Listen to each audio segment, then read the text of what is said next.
अस्सलाम वालेकुम dear viewers, आपके favourite informative channel metal life से मैं हूं प्रोफेसर शब्बीर अहमद। हमारा आज का टॉपिक है शोहर अगर तलाक देकर मुकर जाए तो औरत क्या करे। ये एक सवाल है जो हमसे पूछा गया है।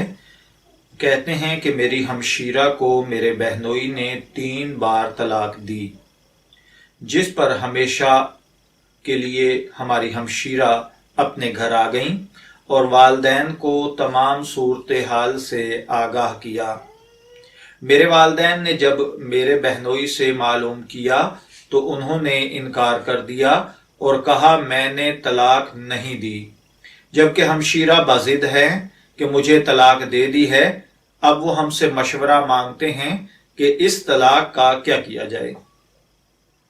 देखिए भाइयों और बहनों, फिक्का हनफी का उसूल ये है कि अगर तलाक में मियाँ बीवी का इख्तलाफ हो जाए, बीवी तो कहे कि उसने तलाक दे दी है और शोहर इनकार करे, तो गवाह न होने की सूरत में अदालत शोहर की बात का एतबार करेगी। लेकिन आजकल लोगों में दीन और दयानत की बड़ी कमी आ गई है।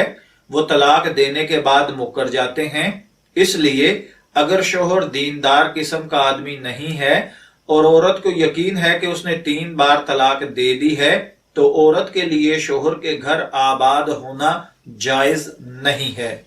शोहर की कानूनी कार्रवाई से बचने के लिए उसका हल ये है कि अदालत से रुजू किया जाए और औरत की तरफ से खुला का दावा दायर किया जाए और अदालत दोनों के दरमियान तफरीक करवा दे।